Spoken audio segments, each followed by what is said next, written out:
I wasn't going to tell this story. For months, I kept it to myself, partly out of embarrassment and partly because it still stings when I think about it. But sometimes, the moments we want to bury are the ones people need to hear the most. It happened at my aunt's annual family dinner, the one I go to every year out of obligation more than anything else. The one where I tell myself, maybe this year will be different. It never is. My name is Elena. I'm a single mom. I've been raising my son Lucas on my own for a little over 2 years now. His dad, well, he's been out of the picture since Lucas was 7. One day, my husband packed a small bag and walked out the door without looking back. No dramatic fight, no drawn-out goodbye. Just a folded note on the kitchen counter that said, "I'm sorry. I can't do this anymore." It's strange what you remember about moments like that, the way the clock ticks louder than usual, the smell of coffee still warm in his mug, Lucas asking where Daddy went and me pretending I had an answer. I didn't. So we built a new life, just the two of us. We have a small 2-bedroom apartment, lots of second-hand furniture, and more love than some people will ever understand. Lucas is my heart. He's the kind of boy who says please and thank you without being told, who asks me every night if I need help washing the dishes, who notices when I'm tired and brings me his favorite stuffed bear to make me feel better. He has a heart bigger than most adults I know, but none of that matters to certain members of my family. To them, I am, first and foremost, the one who couldn't keep her marriage together, the one who chose to raise a child alone. I've heard it in whispers. I've seen it in sideways glances. And every time I remind myself to smile and let it go, for Lucas's sake. Then there's my sister, Vanessa, 3 years older than me, married to a successful surgeon, 2 kids, big house, expensive SUV. Perfect life, or so she wants everyone to believe. She's one of those people who disguises cruelty as concern. You know the type. Comments wrapped in sweet smiles that leave you questioning if you're being too sensitive. And my Aunt Carolyn? She's even worse. 62, opinionated, loud, and proud of it. She's the keeper of family values, which apparently means reminding the rest of us where we fall short. Especially me. Mom always tells me to ignore them. She means well. But she's spent so many years keeping the peace that she's forgotten how to stand up for herself or anyone else. So when the invitation to the family dinner came, I almost said no. But Lucas loves spending time with his grandmother, and I didn't want to keep him away from her. So I told myself, we'll go. We'll be polite. We'll leave early if things get uncomfortable. We showed up right on time. Lucas was dressed in his best polo shirt and khakis, hair combed, manners ready. I reminded him before we walked in, say thank you, be polite. If anyone says something unkind, we'll handle it together. He nodded and squeezed my hand. Dinner started off as expected. Small talk. Dull conversation about mortgages and vacations. Lucas sat quietly next to me, using his napkin, saying please and thank you like a little gentleman. Then it happened. The main course had just been served. I was helping Lucas cut his chicken when Vanessa's voice cut through the conversation. Maybe if your son had a dad, she said, casually swirling the wine in her glass, he'd have better manners.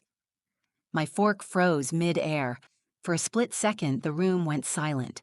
I could feel every eye flick toward me, then away. No one spoke. Then Carolyn chimed in, her laugh sharp and cold. She's been alone so long, even the dog left. The laughter that followed wasn't loud. It was worse, quiet and knowing, the kind of laughter that seeps under your skin. I wanted to say something. I wanted to stand up and tell them exactly what I thought of their petty judgments, but I didn't. Not because I was afraid, not because I didn't have words, but because Lucas was sitting right next to me, watching everything, and in that moment I couldn't bear to let him see his mother lose control. So I said nothing. But Lucas didn't stay silent. He looked at me, then back at the table. I saw something shift in his eyes, something steady and calm, and then, without asking, he stood up. What he said next stopped the entire room cold. I used to love family dinners when I was younger. Back when Dad was still alive, these gatherings were different, warmer, filled with laughter that didn't cut. Back then, Aunt Carolyn would make her famous pecan pie and tell old family stories. Vanessa and I would sneak extra cookies from the kitchen and giggle about which cousin had a crush on whom. But over the years, the dinners changed. The stories became more judgmental. The laughter took on an edge. And after Dad passed, it seemed like Aunt Carolyn appointed herself the moral authority of the family. Vanessa followed her lead. I always felt like the odd one out. Still, when the invitation came this year, I hesitated. Lucas caught me staring at it on the counter. "Are we going to Aunt Carolyn's this time?" he asked. His brown eyes were hopeful. He loved spending time with Grandma, and despite the tension, I didn't want to take that away from him. "I think we will," I said, brushing a strand of hair from his forehead. "But remember, if anyone says something unkind, we'll deal with it together." He nodded, solemn as always. Lucas is thoughtful that way. Sometimes I forget he's only 9. In the days leading up to the dinner, my nerves tightened. Not for myself, I've learned how to armor up, but for Lucas. He notices more than he should. He reads between words. And though he rarely says it, I know the absence of his father weighs on him sometimes, especially when other kids talk about their dads. That's why I try so hard to make our life full. We've built our own little world. Saturday pancakes in pajamas, evening walks around the neighborhood, reading books under blanket forts. It's not perfect, but it's ours. And Lucas? He thrives in it, which is why I can't stand when people look at us with pity or condescension, as if love only counts when there are 2 parents present. Vanessa is the worst about it. Every phone call, every family event comes with veiled comparisons about her picture-perfect life. 2 kids in private school, husband always traveling for work, a house so spotless it looks staged. I've stopped trying to compete, but it doesn't stop the comments. The day of the dinner, I dressed Lucas in his best polo shirt and khakis. He combed his hair twice, wanting to look nice. I wore a simple blue dress, one my mom gave me for my birthday last year. Nothing fancy, but it made me feel a little stronger. As we pulled up to Aunt Carolyn's large colonial house, Lucas squeezed my hand. "Are you okay, Mom?" I smiled. "I'm always okay when I'm with you." We walked into a flurry of activity. My mom greeted us first, wrapping Lucas in a warm hug. Her softness is one of the few steady things in this family. She whispered to me, "It's good you came." Vanessa was by the kitchen island, wine glass already in hand. She gave me a once-over smile that didn't quite reach her eyes. "Glad you could make it," she said. "We weren't sure you'd come. You know, busy, single mom life." I bit my tongue. No point starting the night on a sour note. Aunt Carolyn's voice boomed from the dining room. "Elena, get in here. Sit next to your sister." Of course. The table was long and covered in white linen. The china was Carolyn's wedding set, the one she only used for holidays and family dinners. Lucas and I took our seats. He whispered, "It's fancy." I smiled and reminded him, "Just be yourself." Dinner began with small talk. Vanessa updated everyone on her kids' latest achievements, honor rolls, swim meets, private tutors. Carolyn praised her endlessly, barely sparing me a glance. I kept my focus on Lucas, helping him with his food, gently reminding him to say thank you as dishes were passed. He did, every time. At first I thought maybe this year would be uneventful. Maybe they'd run out of things to say about my life. But with people like Carolyn and Vanessa, the silence never lasts. It started with a simple question about Lucas's school. I mentioned that he loved reading and was learning to build small projects in the garage with a neighbor who'd become a family friend. Vanessa arched a brow. "A neighbor helping out, huh? How sweet." Carolyn chuckled. "Well, every boy needs a man around, doesn't he?" I took a breath, smiled politely. Lucas glanced at me, sensing the shift. It only got worse from there. As the main course arrived, the conversation turned sharper. Vanessa asked if Lucas played sports. Before I could answer, she leaned in. "Maybe if your son had a dad, he'd have better manners," she said, laughing softly. Then came Carolyn's jab, loud and unfiltered. "She's been alone so long, even the dog left." In that moment, everything slowed. Forks paused. Conversations halted. The air felt thick. I stayed silent, not because I didn't have words, but because I was trying to protect Lucas from witnessing a scene. But Lucas wasn't about to stay silent. He looked at me, then at the table. I saw his little hands ball into fists on his lap, his jaw set. And before I could even react, my son stood up. I sat frozen for half a second, watching Lucas stand. His chair scraped softly against the wooden floor, cutting through the awkward silence. His face was calm, but I could see the effort it took to keep his voice steady. He looked right at Vanessa, then at Aunt Carolyn. "Actually," he said, voice clear, "Mom's not alone." You could hear the weight of those words in the air. It wasn't loud, but it carried. A small voice that somehow made the whole room lean in. I reached toward his arm, instinctively wanting to protect him. But he gently pulled back, eyes still forward. He had something to say, and I wasn't going to take this moment away from him. My mother sat with her lips pressed together, watching nervously. Vanessa leaned back in her chair, swirling her wine again, a faint smile on her face like she couldn't wait to see where this was going. Aunt Carolyn arched an eyebrow, clearly unimpressed. Lucas took a breath. "Mom works really hard. She helps me with everything, and she teaches me manners. Please, thank you, being kind, those are manners, right?" The room was dead silent. Even Uncle Robert, usually content to stare at his plate and let Carolyn do the talking, looked up. Lucas glanced toward me briefly, then back to the table. "We don't need a dad to teach us that." I felt my throat tighten. My baby. 9 years old and standing there, defending both of us with more grace than most adults in that room had ever shown. But the tension wasn't done yet. Vanessa let out a soft chuckle and crossed her arms. "Lucas, that's very sweet," she said in the tone adults use when they think they're humoring a child. "But it's not the same as having a father around to guide you. Maybe when you're older, you'll understand." Lucas stood a little taller. "I understand fine. I have people who care about me, and Mom has friends who help too." He paused, thinking, and added, "She's not alone. And I'm not either." Carolyn finally spoke, her voice sharp. "You're a bright boy, but you don't get to tell adults how the world works." I could feel the heat rising in my chest. I opened my mouth to say something, but Lucas spoke first. "Then maybe some adults need to listen better," he said softly. That landed like a slap across the table. I looked at my mother, whose eyes were wide but proud. Uncle Robert gave the faintest shake of his head, like even he couldn't argue with that. But the moment hung there, thick, fragile. I could sense it teetering.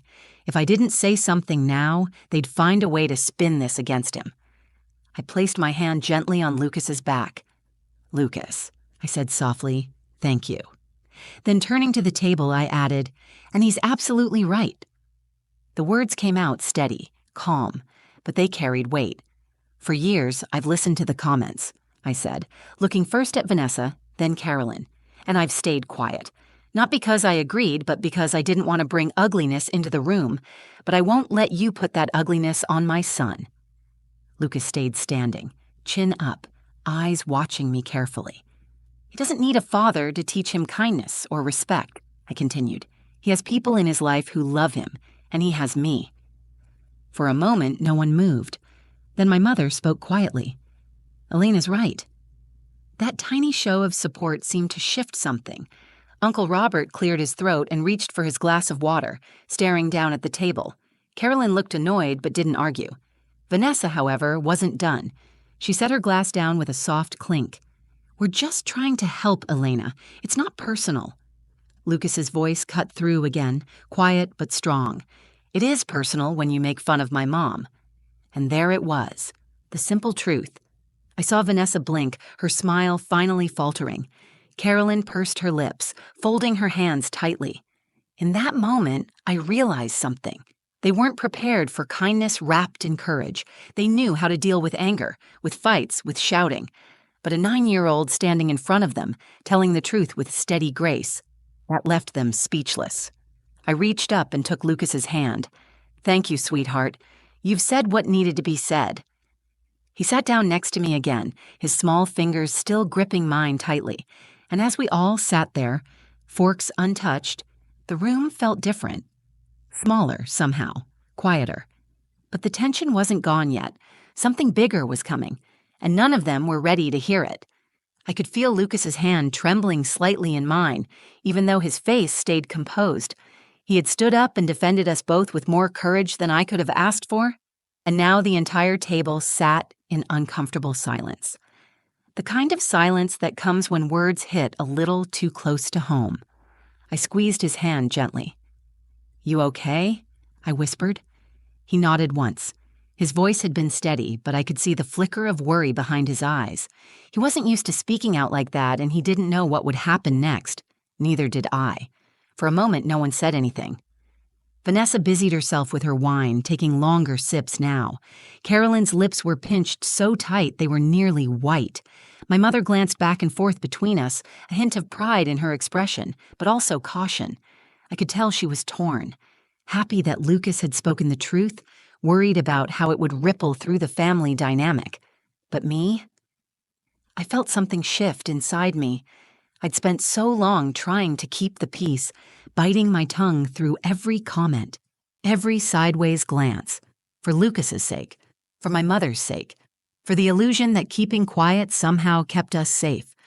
But watching my son stand up like that, so sure of himself, so sure of us, I realized something. I didn't need to shrink anymore. I didn't need to shield Lucas from the truth that some people's words weren't worth fearing. If he had the courage to speak, I owed it to him, and to myself, to do the same. I straightened in my seat and let out a quiet breath. "Since Lucas spoke up," I said calmly, letting my voice carry, "there's something I think you should know." Every head turned toward me. Vanessa raised an eyebrow. Carolyn leaned back in her chair, arms crossed. I took a moment, letting the words form carefully in my mind. "For the past few months, we've had someone new in our lives," I said. "A friend, someone who treats us both with respect and kindness. His name is Mark Daniels." Carolyn huffed. "A boyfriend," she said with thinly veiled disdain. I kept my tone even. Number A friend, a good man, someone Lucas looks up to and someone who treats him with patience and care. He teaches him how to build things, shows him how to problem solve, and listens when Lucas talks. I glanced at Lucas, who smiled softly, his grip on my hand loosening just a bit. "And me?" I continued. "He treats me like an equal, not like someone broken, not like someone to be pitied or judged." Vanessa let out a small laugh. "Well, it's not the same as a father, is it?" I looked at her, this time not avoiding her gaze.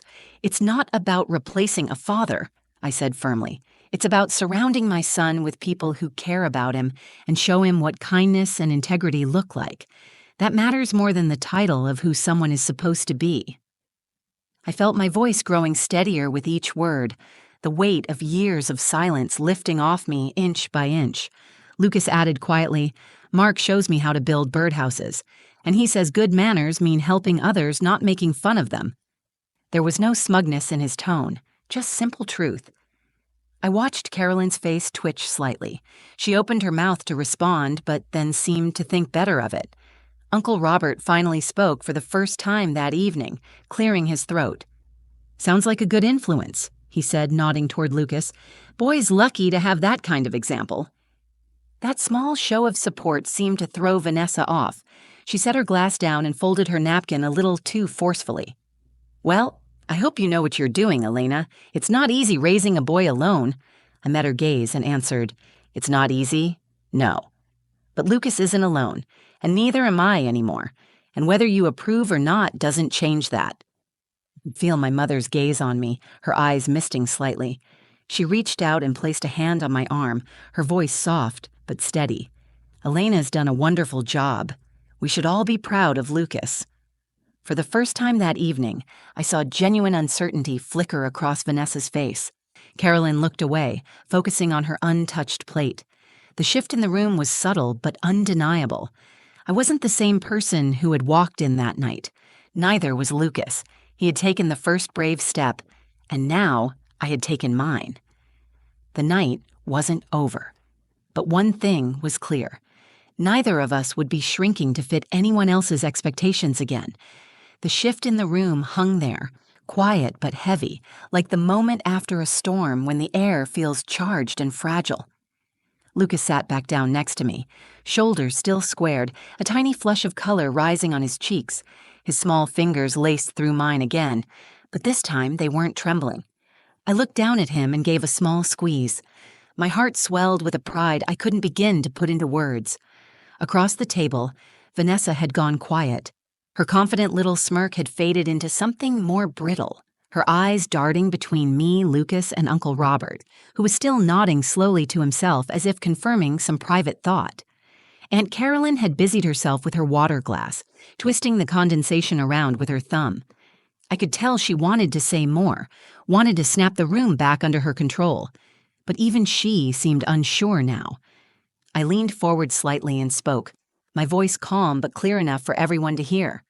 I know that not everyone understands our life, I said. I know that some of you think being a single mom means I'm missing something, or Lucas is missing something. But what you need to understand is, love matters more than labels, and family doesn't have to look a certain way to be strong. I paused for a breath, my gaze steady on Vanessa now. And I won't apologize anymore for how I raised my son. I won't shrink to make anyone at this table more comfortable. Lucas looked up at me with wide, admiring eyes. I could feel my mother's hand still resting on my arm, warm and supportive. "You're absolutely right, honey," she whispered. The quiet in the room was thick enough to touch. Even the clinking of utensils had stopped. Then, breaking through the silence in a voice as steady as it had been before, Lucas spoke again.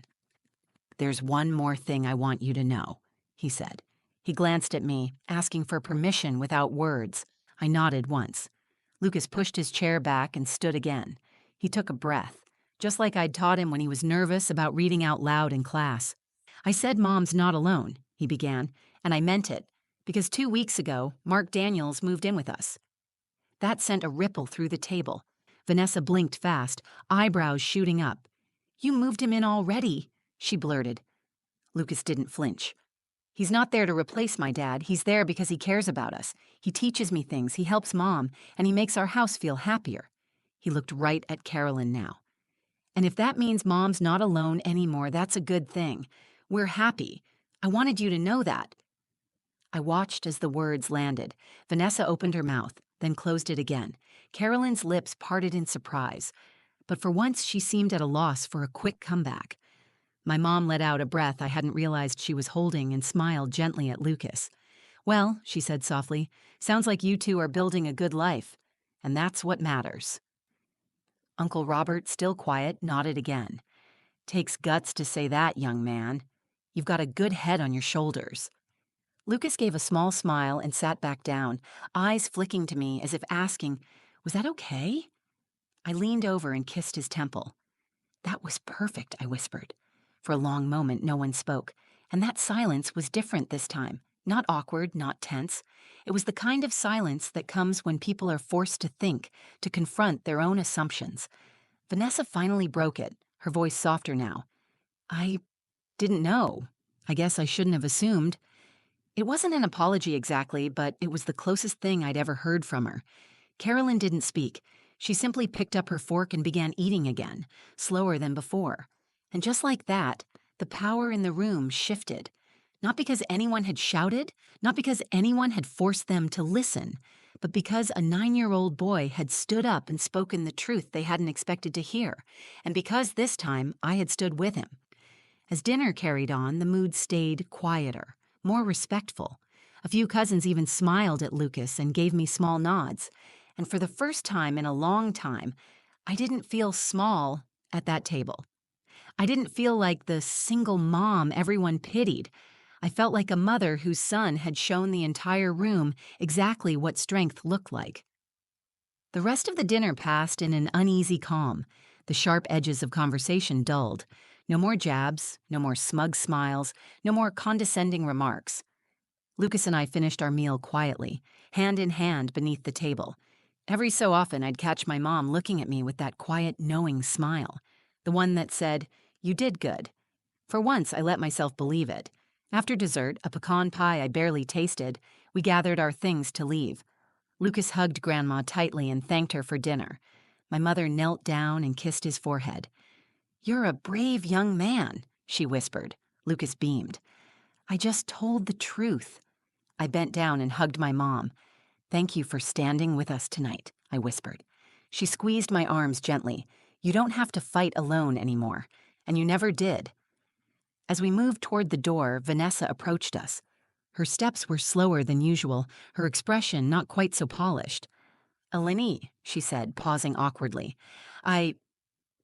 Look, I know I've said some things. Maybe I've judged too quickly. I didn't know about Mark. I guess I shouldn't have made assumptions about your life." Her voice was quieter now, the arrogance softened. I looked at her, tired but not angry anymore. "We're not trying to prove anything, Vanessa. We're just trying to live a life that makes us happy." She nodded once, her gaze flicking toward Lucas. "Your son's a good kid." "He's the best person I know," I said without hesitation. Aunt Carolyn didn't approach us. She stayed by the table, fussing over coffee cups, her mouth tight. But as we walked past, I caught the briefest flicker of something in her eyes. Not approval, not warmth, but perhaps a small, grudging respect. That was enough for me. Outside, the air felt cool and fresh. Lucas reached for my hand again as we walked to the car. "Mom," he asked softly as I buckled him in, "was it okay that I stood up like that?" I sat there for a moment, looking into his serious little face. "Lucas, it was more than okay," I said. "You spoke the truth with kindness and courage. That's more powerful than anything I could have said." He looked relieved, but then frowned slightly. "I didn't want to make them mad. I just didn't want them to hurt you." My heart clenched. I leaned in and kissed his forehead. "You didn't make anyone mad. You made them think, and you reminded me that we don't have to stay quiet when someone tries to tear us down." As we drove home, the hum of the car was comforting. Lucas stared out the window, lost in thought. I glanced at him and realized just how much he'd grown, not in size, but in spirit. At 9 years old, he'd done something many adults couldn't, and I knew deep down that the moment would stay with him forever. It would stay with both of us. When we got home, Lucas ran inside ahead of me, calling out for Mark.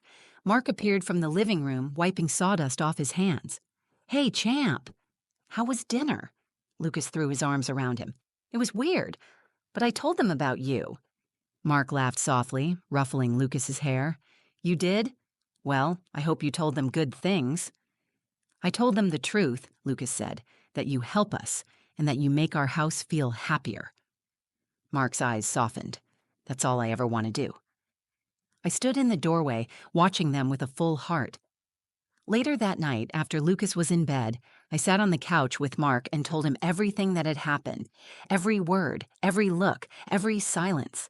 He listened carefully, then took my hand. "I'm proud of you," he said, "and I'm proud of Lucas. You both showed them exactly who you are. That's all that matters." For the first time in years, I believed it.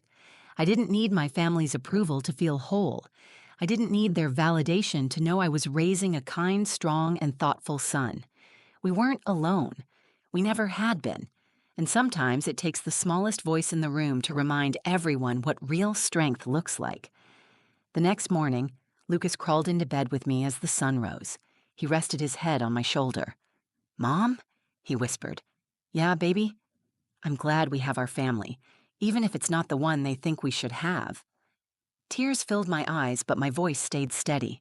"Me too, sweetheart. Me too." And with that, I knew we'd be just fine. That family dinner taught me something I'll never forget.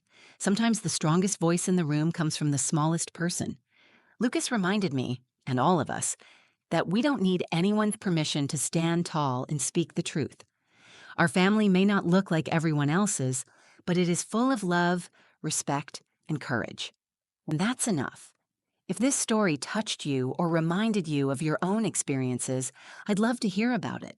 Please like this video if you found it meaningful. Share it with someone who might need to hear it today. Leave a comment below. I read every single one. And if you want more real stories like this, be sure to subscribe to the channel so you won't miss the next one. Thank you for watching and for being part of this community.